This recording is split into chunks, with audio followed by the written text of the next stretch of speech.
সালাম আলাইকুম।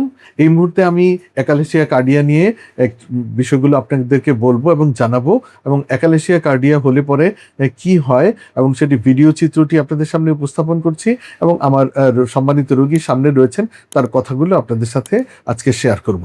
তো একালেশিয়া কার্ডিয়া বলতে আমরা যেটা বুঝি সেটা হচ্ছে আমাদের খাদ্যনালীর নিচের অংশের যে গেটওয়েটি রয়েছে সেটি যদি কোনো কারণে যথাসময়ে না খুলে, এর ফলে যেটি হয়, আমরা যে সারাদিন ভরে যে খাবারগুলো গ্রহণ করি, বিশেষ করে লিকুইড বা তরল খাবারগুলো, সেগুলো আমাদের খাদ্যনালীতে আটকে থাকে এবং সেগুলো যথাসময়ে পাকস্থলীতে যায় না।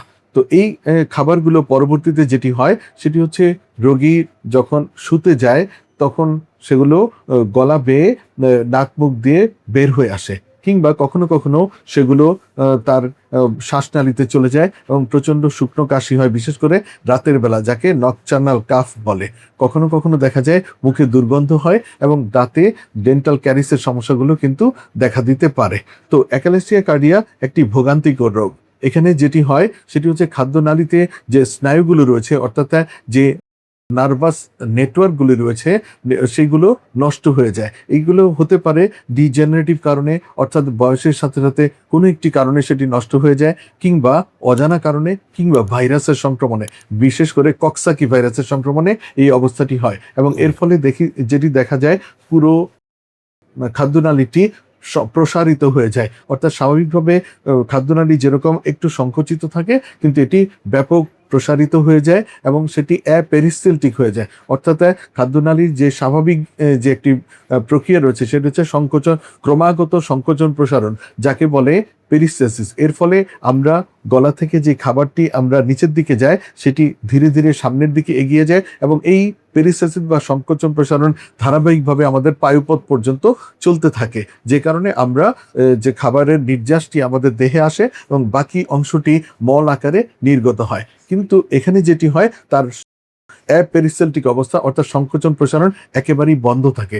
এর ফলে দেখা যায় সেখানে খাবারটি সবসময় জমে থাকে। আর যেটি হয়, খাদ্যনালীর নিচের অংশের যে গেটওয়েটি রয়েছে সেটি সম্পূর্ণরূপে বন্ধ থাকে। আমরা যখন এন্ডোস্কোপি করি তখন এন্ডোস্কোপ যন্ত্রটিকে বেশ ফোর্স দিয়ে সেগুলো ভিতরে প্রবেশ করতে হয়। চলুন আমরা এখন এন্ডোস্কোপি যে ভিডিও করেছি সেটি আমরা একটু দেখার চেষ্টা করি সেখানে কি হচ্ছে। আপনারা দেখতে পাচ্ছেন এখানে খাদ্যনালীটি ব্যাপকভাবে প্রসারিত হয়ে রয়েছে। এখানে লিকুইড খাবার, অর্থাৎ পানি সেখানে জমে রয়েছে। আমরা এখন খাদ্যনালীর নিচের অংশটিতে আমরা প্রবেশ করছি। আপনারা দেখছেন খুব টাইট হয়ে লেগে রয়েছে নিচের অংশটি। আমরা এখন পাকস্থলীতে চলে গেলাম। আপনারা দেখছেন পাকস্থলীতে আমরা আছি। এখন আমরা পুরো পাকস্থলীটা আমরা অবলোকন করে চলে আসব। আমরা পাকস্থলীর নিচের অংশে চলে গেলাম, অ্যান্ট্রামে। এখন সেখান থেকে আমরা অ্যান্ট্রামে যেই চ্যানেলটি রয়েছে সেখান দিয়ে আমরা ডিউডেনামে চলে যাচ্ছি। আমাদের ভিডিওটি শেষ হয়ে গেল। তো শুরু থেকে যেটি দেখছিলাম সেটি হচ্ছে সম্প্রসারিত যে অংশটি, খাদ্যনালী যে প্রসারিত অংশটি, এটি দেখা যাচ্ছে, এবং অ্যাপেরিস্টালটিক, এখানে কোনো সংকোচন প্রসারণ প্রক্রিয়া একেবারে বন্ধ রয়েছে এবং খাদ্যনালীর নিচের অংশটি টাইট হয়ে লেগে রয়েছে। তো এটি হলো এই রোগের লক্ষণ উপসর্গ। এবং আমি বলেছি আমরা এই মুহূর্তে আমার সম্মানিত রোগীর সম্পর্কে একটু জানবো। তিনি টাঙ্গাইল থেকে এসেছেন, তিনি একজন এনজিও কর্মী, সিনিয়র এনজিও কর্মী। ভাইয়া, একটু বলবেন আপনার কি সমস্যা ছিল, বা আপনি কোন পরিপ্রেক্ষিতে আমার কাছে এসেছেন, কি আশা করে আমার কাছে এসেছেন? আমি দীর্ঘদিন যাবত এই রোগটায় ভুগতেছিলাম। স্যারের ভিডিও দেখে আসছি। এর আগে অনেক চিকিৎসা করেছি, কিন্তু আশার ফল পাইনি।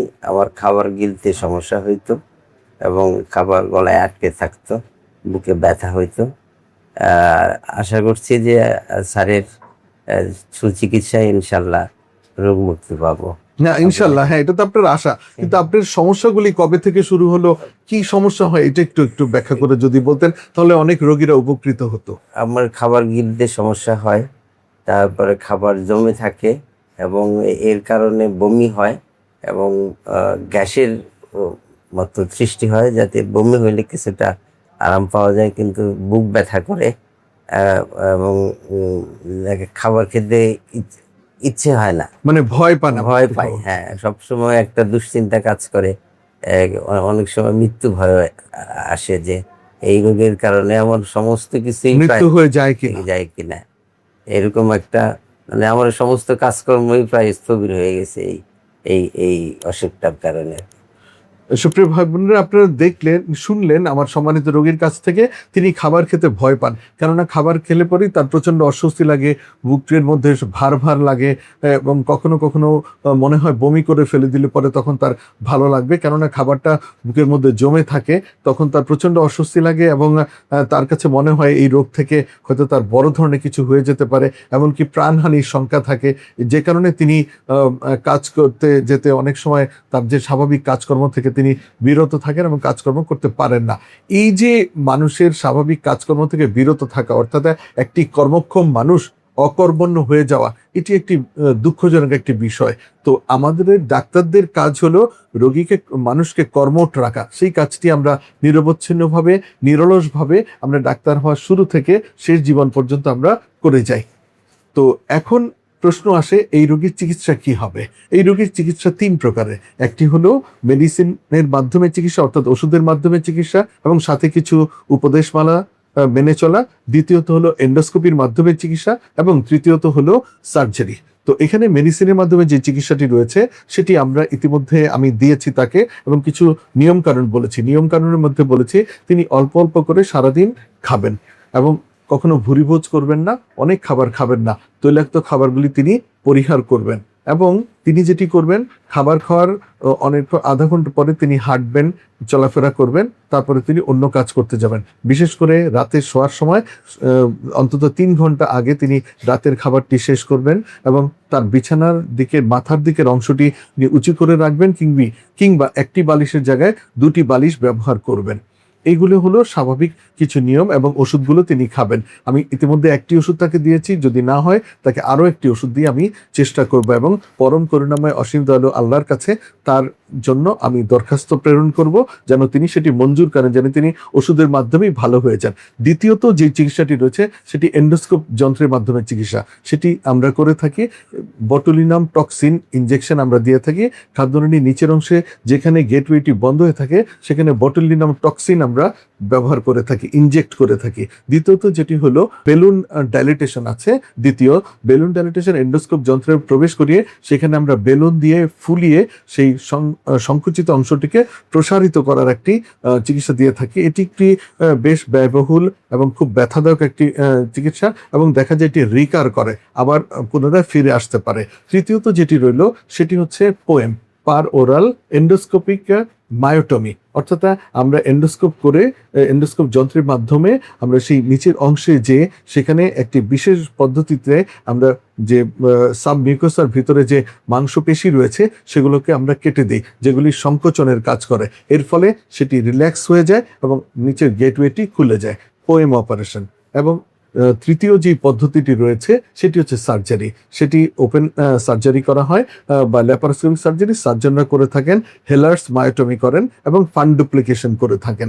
তো এই অপারেশনগুলো বেশ ব্যয়বহুল এবং বেশ কঠিন অপারেশন। আমাদের দেশে হচ্ছে আমাদের কিছু সার্জন রয়েছেন স্বনামধন্য, তারা এই কাজটি বিদেশ থেকে শিখে এসেছেন এবং আজকাল করে যাচ্ছেন। তো সবগুলি ব্যয়বহুল চিকিৎসা। তো আমি বলবো আমার সম্মানিত রোগীর জন্য আপনারা দোয়া করবেন যেন তিনি ভালো থাকতে পারেন, এবং আজকের এই ভিডিওর মাধ্যমে আপনারা জানতে পারলেন যে অ্যাকালেসিয়া কার্ডিয়া কি এবং এর লক্ষণ উপসর্গগুলো কি, চিকিৎসা কি। সবাই ভালো থাকবেন, সবার কাছে দোয়া চেয়ে আজকের মতো এখানেই বিদায় নিচ্ছি। আল্লাহ হাফেজ।